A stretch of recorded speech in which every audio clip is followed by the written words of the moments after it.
All right, let's talk portaging. Portaging your gear and also the canoe.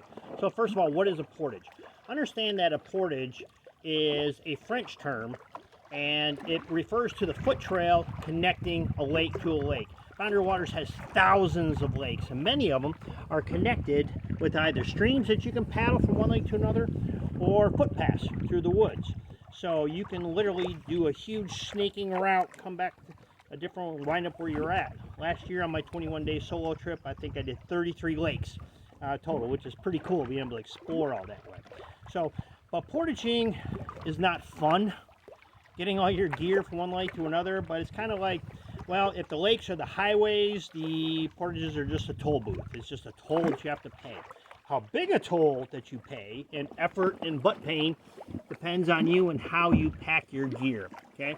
So, first of all, I mentioned that everything I carry is in 2 bags, okay? The boat bag that I talked about, and then my main gear bag. This is my gear bag. This is a 120-liter waterproof bag, okay? Important.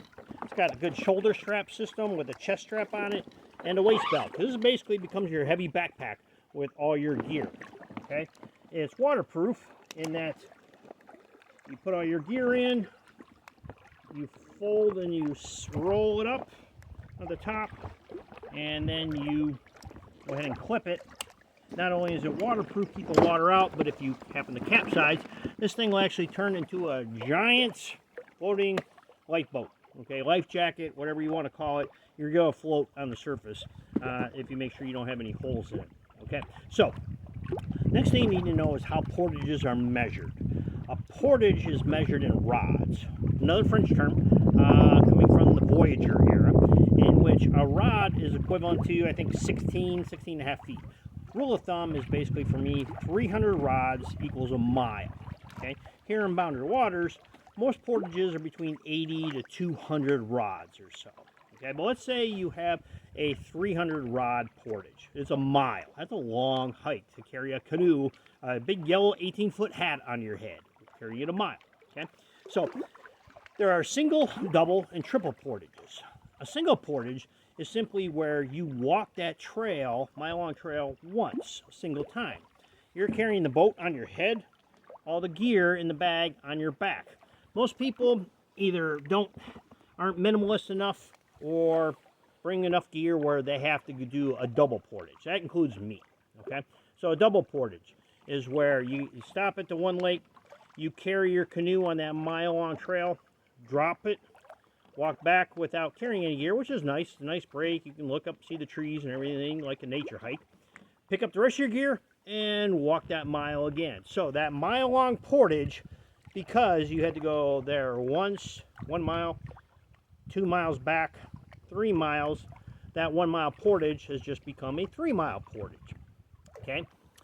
God forbid you have to do a triple portage, where you carry your gear once, walk back, pick up a second load, back to pick up the 3rd mile. That mile-long portage just became 5 miles, and it will take you forever for you where you get to go. Okay, people who are guilty of triple portages are usually bringing too much gear. They're bringing lawn chairs and coolers and all that kind of stuff. That's why every ounce, every single pound, every inch of gear matters out here. So let me show you how I rig the boat when I'm going to portage. Okay, so I'll come to a canoe landing. I'll take my blue bag and I'll walk across. Usually I try to keep my hands free.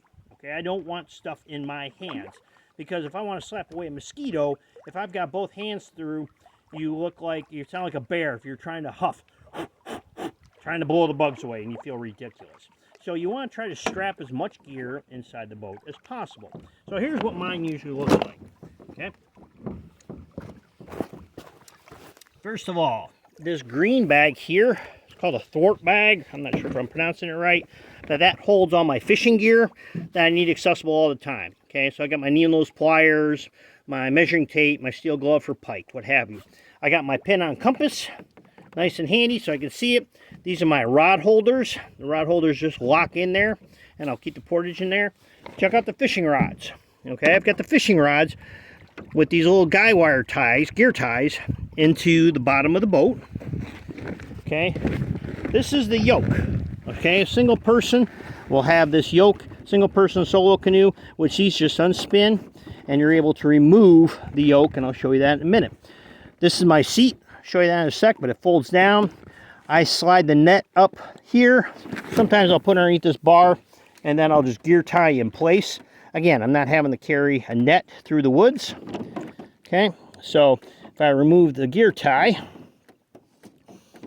okay, take the net out. Okay, these just spin. I take this out, put it away. Got this out. This is my chair. Comfortable chair with the backpack, backrest. Some people don't like it. My wife Kim, she doesn't like having that. It gets in the way of her arms, but that's just personal preference. I strap in my life jacket here in the back. I like to have my stern a little bit heavier than in my bow because that way it tips the canoe up. So when I'm walking through the woods, I can see what's ahead of me. And final little tip here is on the gear ties. Okay, these gear ties, they make all different kinds. But these are really cool, the kinds with the little loop on the end, because I can insert this through here and basically cinch it down like a rope. So anyway, there you have it. That's everything you know about getting your stuff from point A to point B.